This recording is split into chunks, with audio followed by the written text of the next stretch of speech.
ये मेरा 5वां अटेम्प्ट था। इससे पहले मेरा प्री भी क्वालिफाई नहीं हुआ था। पीएससी कोई छोटा मोटा एग्ज़ाम नहीं है, इसके लिए आपको बहुत पेशेंस रखना पड़ेगा। सीएपीएफ, सीडीएस, जितने एग्ज़ाम हो सकते थे मैंने सारे दिए हैं, लेकिन माइंड में था कि यूपीएससी ही करना है मुझे। और रिसोर्सेज में काफ़ी मैंने कर लिए थे इकट्ठे, मतलब ऑनलाइन कोई कुछ भी बताता था, मैं वही बुक्स उठा लाती थी। तो ये मेरी बहुत बड़ी गलतियाँ रही थी। पहले मैं सारे टॉपर स्टॉक सुनती थी और सबकी स्ट्रैटेजी फॉलो करने की कोशिश करती थी, लेकिन इस बार मैंने सबकी जो स्ट्रैटेजी है उन सबको सुनने के बाद खुद की एक स्ट्रैटेजी बनाई और उस पर मैंने अपने स्ट्रिक आउट किया कि मुझे एक वीकली टारगेट, एक मंथली टारगेट और एक ईयरली टारगेट किस तरीके से अपना सेटअप करना है, कितनी रिसोर्सेज मुझे पढ़ने हैं, उनका कितनी बार रिवीजन करना है। मैंने प्रीवियस ईयर क्वेश्चन को अपना इस बार एक बोलते बाइबल बना लिया था कि इसी क्वेश्चन से, इसी प्रीवियस ईयर के क्वेश्चन से मुझे अपने रिवीजन करना है मल्टीपल। लेकिन उसको हमको वीक पॉइंट नहीं बनाना है, हमको ये देखना है कि स्ट्रॉन्ग पॉइंट हम क्या कर सकते हैं, कि हम जो हमारे पास रिसोर्सेज, जितनी रिसोर्सेज है उनका हम किस तरीके से यूटिलाइज कर सकते हैं। हेलो, नमस्कार। स्वागत है आप सभी का एक बार फिर से यूपीएससी फैक्ट्री के शानदार प्लेटफॉर्म पर।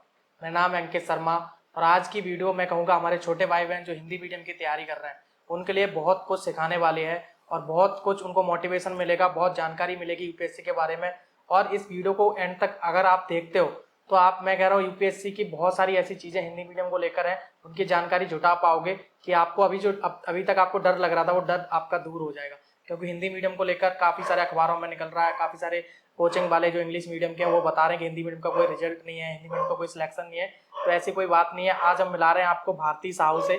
इनका यूपीएससी का बहुत लंबा संघर्ष रहा है, हिंदी मीडियम से है और अभी यूपीएससी में इनका फाइनल सिलेक्शन हुआ है। इनके बारे में जानकारी लेंगे। अगर इनके बैकग्राउंड की बात करें तो आप लोग जैसा मुझे कमेंट्स करते हो कि भैया हमारा बैकग्राउंड बहुत अच्छा नहीं है, हमारे पास दिल्ली जाने के पैसे नहीं है, हम बहुत गरीब फैमिली से बिलोंग करते हैं, फाइनेंशियल कंडीशन इतनी अच्छी नहीं है, तो सेम चीज़ इनके साथ भी थी।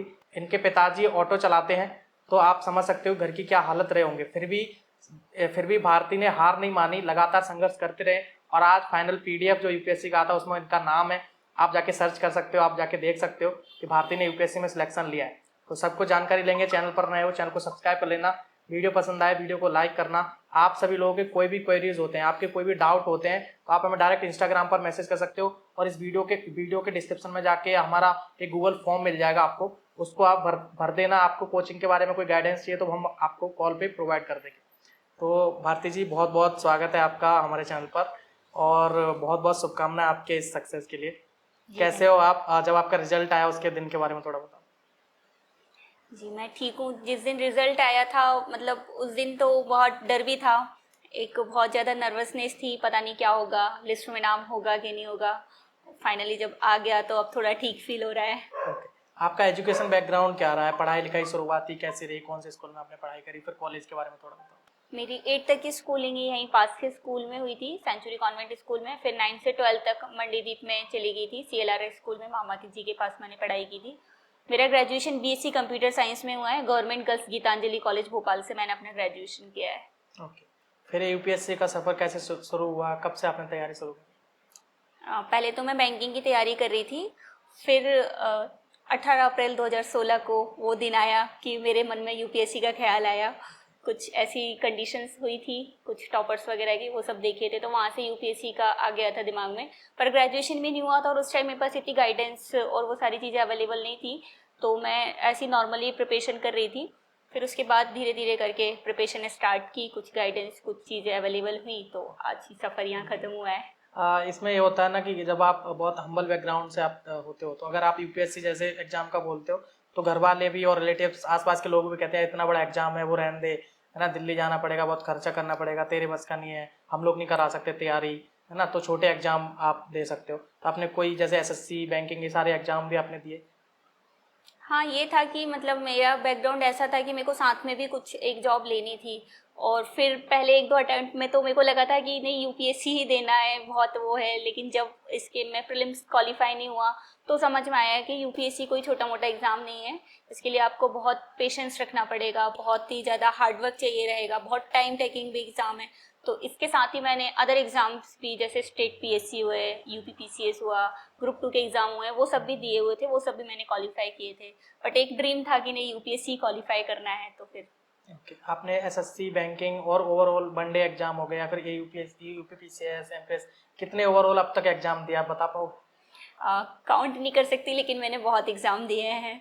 स्टेट पीएससी के भी मेरा इंटरव्यू स्टेज तक पहुंची हुई है। एमपीपीएससी के लिए मैं यूपीपीसीएस भी मेरा मेंस कुछ 2 मार्क्स से मेरा रह गया था।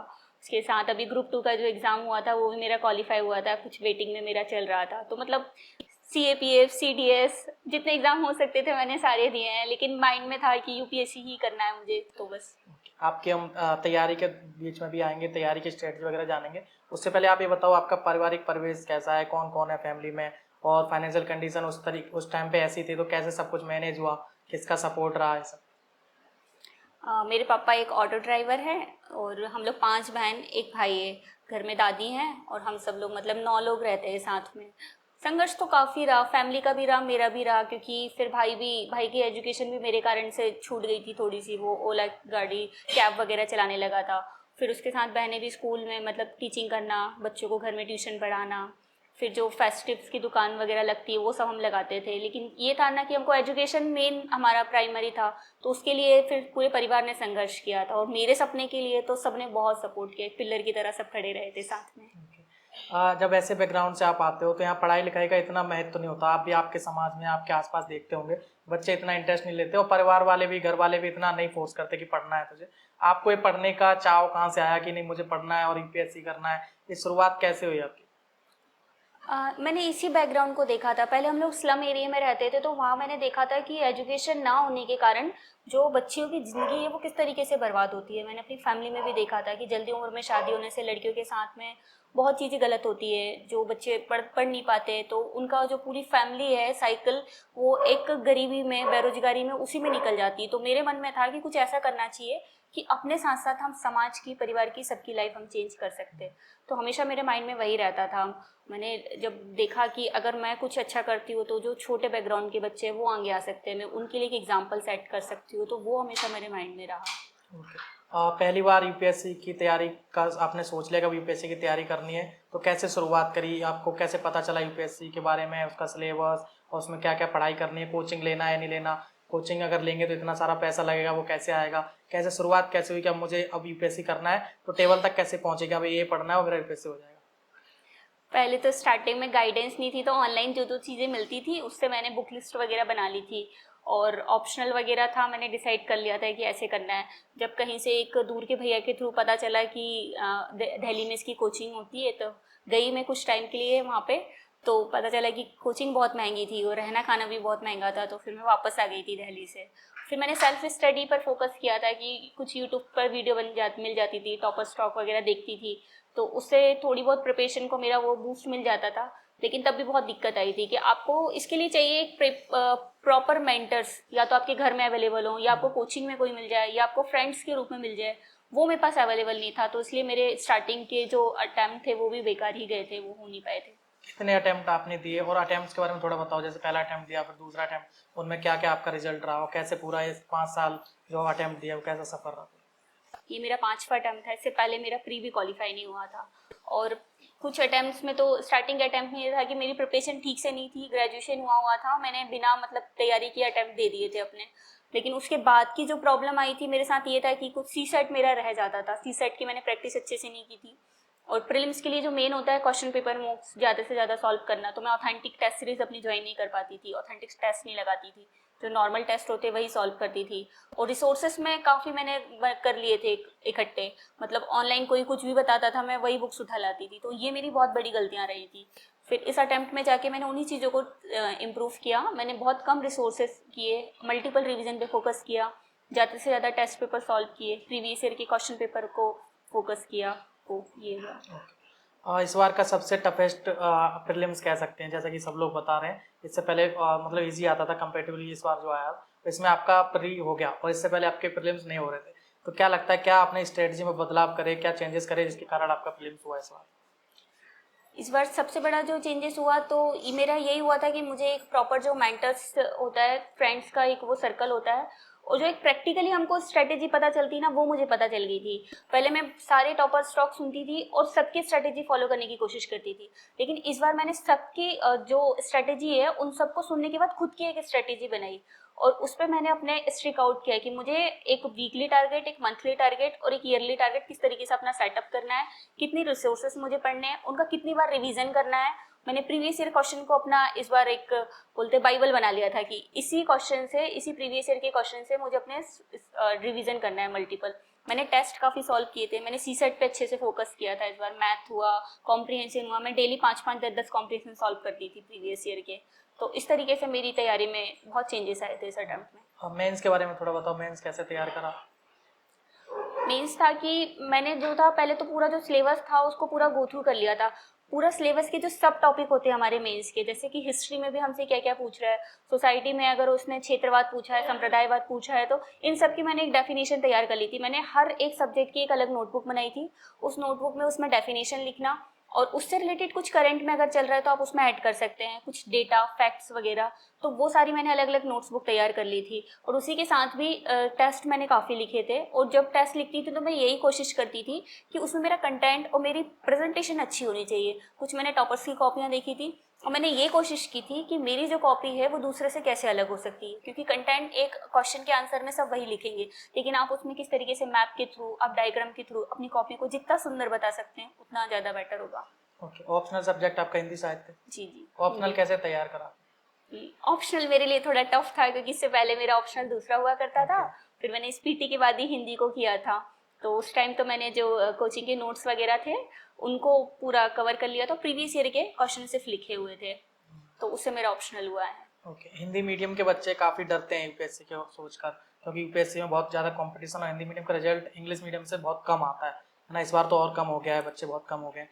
तो इस बारे में थोड़ा बताओ, क्योंकि हमारी ऑडियंस हिंदी मीडियम की ज़्यादा है, जो झारखंड, अपना बिहार, यहाँ से बच्चे आते हैं और हमारे जैसा ही बैकग्राउंड है जैसा आपका बैकग्राउंड था। तो उनके लिए थोड़ा बताओ, वो भी काफ़ी डर रहता है कि इंग्लिश मीडियम का होता है, हिंदी मीडियम का नहीं सिलेक्शन होता है, तो उनसे क्या कहना चाहोगे? उनसे मैं यही कहना चाहूँगी कि सबसे पहले तो अगर आपने सोच लिया है कि आपको यूपीएससी करना है तो आप उसको अपने माइंड में रखिए और हर तरीके की सिचुएशन के लिए तैयार रहिए। इंग्लिश मीडियम के जो बच्चे हैं वो क्या करते हैं, उनका बैकग्राउंड अच्छा होता है। हमारे साथ प्रॉब्लम ये होती है कि हमारा एजुकेशन और हमारा फैमिली बैकग्राउंड उतना स्ट्रांग नहीं होता, लेकिन उसको हमको वीक पॉइंट नहीं बनाना है। हमको ये देखना है कि स्ट्रांग पॉइंट हम क्या कर सकते हैं, कि हम जो हमारे पास रिसोर्सेज, जितने रिसोर्सेज है उनका हम किस तरीके से यूटिलाइज कर सकते हैं। आप जो सिलेबस में दिया हुआ है स्टेटिक पोर्शन, जैसे कि लक्ष्मीकांत है, सॉरी पॉलिटी है, उसके लिए आपको एक बुक पढ़नी है लक्ष्मीकांत, जो मोस्टली टॉपर्स पढ़ते हैं। तो आपको सिर्फ उसको पढ़नी नहीं है, उसको कम से कम 4-5 ऐसे रिवीजन करना है कि उससे अगर कोई क्वेश्चन होता है तो आपका गलत नहीं होना चाहिए। तो मैं यही कहना चाहूँगी हिंदी मीडियम वाले स्टूडेंट से कि आप स्टैटिक पे बहुत ज़्यादा फोकस कीजिए। आपको वो इतना रिवाइज होना चाहिए कि उससे कोई क्वेश्चन गलत ना हो। करंट अफेयर के लिए 10-10 मैगजीन के पीछे ना भागिए, एक मैगजीन को किसी को अपना बनाइए और उसका मल्टीपल रिवीजन कीजिए। ज़्यादा से ज़्यादा टेस्ट पेपर सॉल्व कीजिए और सी सेट को बिल्कुल नेगलेक्ट ना करें। आप कॉम्प्रीहेंसिव में हिंदी मीडियम वाले अच्छे से कर सकते हैं अगर वो डेली के न्यूज़पेपर नहीं पढ़ पाते हैं, जो एडिटोरियल आते हैं दैनिक जागरण वगैरह में। तो आप प्रीवियस ईयर में जो भी बुक्स होते हैं उनके 4-4, 5-5 कॉम्प्रीहेंशन सॉल्व कर लीजिए, मैथ करते रहिए। ओके, थोड़ा लड़कियों के बारे में बताओ कि हमारे ऐसे नॉर्मल समाज से जो आते हैं, नॉर्मल फैमिली से आते हैं, उनको लड़कियों को पढ़ाने का इतना नहीं होता है कि जैसा आपने शुरुआत में बताया जल्दी शादी कर दी जाती है सब, तो उनके पेरेंट्स भी ये वीडियोस देख रहे होंगे, तो ऐसा कुछ बताओ ताकि वो अपने पेरेंट्स को दिखा पाएँ वीडियो की दीदी का हुआ है, देखो हमें भी पढ़ने दो आगे। तो क्या बोलना चाहोगे समाज के लिए, पेरेंट्स के लिए? मैं यही बोलना चाहूँगी सारे माता पिताओं के लिए, सारे फैमिली मेम्बर्स के लिए कि प्लीज़ अपनी लड़कियों को एक बोझ ना बनाइए कि सिर्फ इनका अभी इतनी पढ़ाई करानी है उसके बाद शादी कर देंगे। जो पैसे आप दहेज के लिए, शादी के लिए इकट्ठा करते हैं वो सारे पैसे उनकी पढ़ाई में लगा दीजिए, उन पर विश्वास रखिए। और लड़कियों को भी ये कहूँगी कि अगर माँ बाप विश्वास करते हैं तो उनका विश्वास मत तोड़िए, क्योंकि अगर आप उनका विश्वास तोड़ती हैं तो और लड़कियों के लिए दरवाजे बंद हो जाते हैं। तो अपने माँ बाप का जो आप पे विश्वास करते हैं उसको बनाकर, उनको ध्यान में रखकर अपनी पढ़ाई कीजिए अच्छे से। और माता पिता पूरा सहयोग करते रहिए। जिस तरीके से लड़के कैपेबल होते हैं लड़कियां भी उसी तरीके से कैपेबल होती हैं, वो कुछ भी कर सकती है, लेकिन सहयोग कीजिए उनका। Okay, great.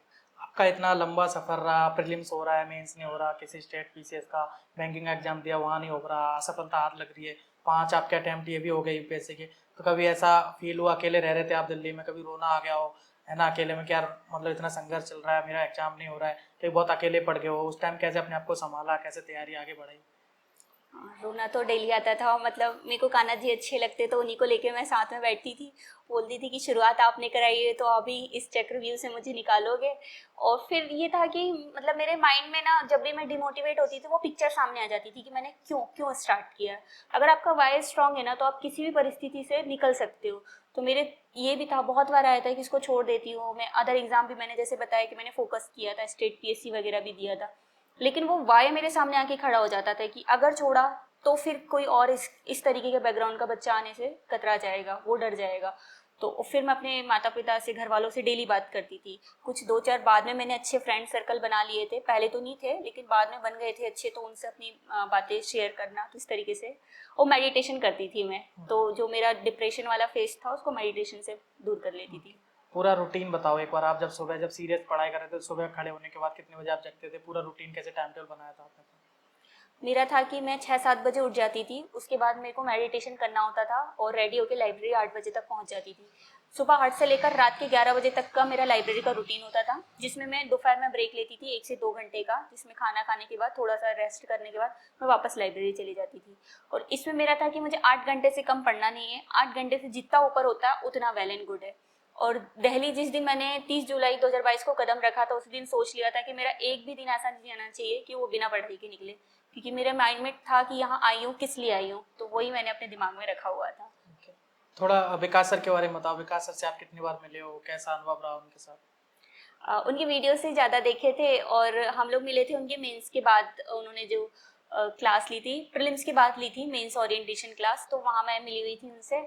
तो उनके वीडियोस ने काफ़ी इंस्पायर किया था। उन्होंने ओवरऑल लाइफ की पर्सपेक्टिव के बारे में हमको बताया कि सिर्फ लाइफ ये नहीं है कि आप किसी एग्जाम में फेलियर हुए या फिर सक्सेस हुए, हमको अपने जीवन के दृष्टिकोण को किस तरीके से रखना चाहिए, किस तरीके से हमको लाइफ को देखना चाहिए। तो वो सारी चीज़ें मैंने सीखी उनसे। ओके, वहाँ पर जब आप रह रहे थे तो आपका, क्योंकि सारे बच्चे प्रीलिम्स क्वालिफाइड थे, आप मतलब लगता था कि उनका हो जाएगा, क्योंकि इसलिए आपको वहाँ पे रखा गया था। तो वहाँ के ओवरऑल माहौल के बारे में थोड़ा बताओ, क्योंकि दिव्या भी आपके साथ रही है, दिव्या तंवर है ना, और आप और भी सिलेक्टेड कैंडिडेट रहे हैं, तो कैसा माहौल होता था? कैसा आप पॉजिटिव अप्रोच, मतलब अलग सिखाई जाती थी चीज़ें वहाँ पे? वहाँ पे ये माहौल अच्छा था। हम लोग जो अस्मिता प्रोग्राम में जुड़े हुए थे, कि वहाँ इसी तरीके से, मतलब इसी तरीके के माइंडसेट के लोग आते थे, जैसे कि मुदिता, दिव्या तंवर, और जो कुछ और मेरे फ्रेंड है नारायण वगैरह, जो पिछले साल सिलेक्ट हुए थे। तो हम जो लाइब्रेरी में बैठते थे ना, तो वहाँ बहुत सीरियस लोग हुआ करते थे, और उसी तरीके से हमारा एक ग्रुप बना हुआ था। तो हम कुछ भी प्रॉब्लम्स वगैरह हमारी होती थी तो हम आपस में डिस्कस कर लेते थे। जो बाहर की जो भीड़ थी ना, उससे हमारा एक कट ऑफ टाइप का हो गया था, और एक अच्छा एटमोसफियर हमको मिल गया, तो उसने काफ़ी हेल्प की थी हमारी। ओके, लगभग हमने सारी बातें कर ही ली हैं। अगर आखिर में आपको लगता है कुछ छूट गया आपकी जर्नी से, या फिर कुछ ऐसा और बताना आप चाहते हो, या फिर लास्ट में जो नए बच्चे आपको देख रहे हैं आपकी जर्नी से मोटिवेट होंगे कि दीदी ने सिलेक्शन लिया है तो हमें भी तैयारी करनी, अब नए बच्चे भी तैयारी करने आएंगे आपको देखकर, तो उनके लिए, या फिर अभी जो अटेम्प्ट देंगे उनके लिए क्या बोलोगे लास्ट में इंटरव्यू के? मैं यही बोलना चाहूँगी कि अगर आपने सोच लिया है किसी एग्ज़ाम को क्वालिफाई करना, देना, चाहे यूपीएससी हो, चाहे स्टेट पीएससी हो, या फिर कोई अदर एग्ज़ाम हो, तो उसको, उसके लिए ना दृढ़ निश्चित रहिए। चाहे कितनी भी कठिन परेशानियाँ आए, एक तो हार्ड वर्क से कभी मत घबराइए, क्योंकि बिना हार्ड वर्क के कुछ नहीं हो सकता। डिसिप्लिन बनाए रखिए, और थोड़ी अपनी लग्जरी लाइफ को कम कीजिए, क्योंकि कंफर्ट जोन से बाहर आकर ही जीवन में कुछ अच्छा आप कर सकते हैं। बाकी पढ़ते रहिए, घर वालों से बातचीत करते रहिए, और थोड़ा सा जो डिस्ट्रैक्शंस है उनसे थोड़ा बचने की कोशिश कीजिए। सोशल मीडिया का यूज़ कीजिए, उससे कट ऑफ नहीं होना है, लेकिन उसका पॉजिटिव वे में यूज़ कीजिए। काफ़ी अच्छी अच्छी साइट्स हैं, उनसे आर्टिकल्स वगैरह पढ़ते रहिए, कुछ अच्छे से वीडियोस देखते रहिए, ताकि आप मोटिवेट बने रहें और डिस्ट्रैक्ट ना हो। चलिए, फिर से बहुत बहुत शुभकामनाएं आपको, और बहुत बहुत धन्यवाद, आपने हमें अपना समय दिया। साथियों, बहुत कुछ आपको इस इंटरव्यू से सीखने को मिला होगा, जिस तरीके से इन्होंने अपनी जर्नी आप सबके सामने रखी और बिल्कुल ईमानदारी से चीज़ें बताएंगी, कैसे कैसे इन्होंने तैयारी करी और क्या क्या संघर्ष इनके जीवन में रहे, तो आप सब लोग रिलेट कर पा रहे होंगे। तो आप में से, आप सब लोगों के बीच में से निकले हैं मैडम, तो आप भी ऐसे ही तैयारी करते रहो, आपका भी एक न एक दिन संघर्ष का फल आपको जरूर मिलेगा। आप देख सकते हो, जैसे 1 अटेम्प्ट हुआ, 2 अटेम्प्ट हुआ, लेकिन हार नहीं मानी। अगर चाहते तो तीसरे अटेम्प्ट में भी ये छोड़ सकते थे, चौथे में भी छोड़ सकते थे, लेकिन 5वें अटेम्प्ट में आखिरकार इनका सिलेक्शन हुआ है। अभी भी ये हार नहीं मानेंगे, क्योंकि रैंक उतना अच्छा नहीं आया, आईएएस इनको जो चाहते थे वो नहीं बने। तो नेक्स्ट टाइम मैं उम्मीद करता हूँ आप सब लोग भी इनको कमेंट में शुभकामनाएं दें कि अगले अटेम्प्ट में इनको प्रॉपर आईएएस मिले, और तब जाके हिंदी मीडियम का और नाम होगा कि हिंदी मीडियम से एक प्रॉपर आईएएस फिर से निकला है। तो यहाँ तक वीडियो देखने धन्यवाद, और आपके कोई भी कमेंट्स आप हमें डायरेक्ट इंस्टाग्राम पर मैसेज कर सकते हो, उसका लिंक आपको डिस्क्रिप्शन में मिल जाएगा। Thank you so much.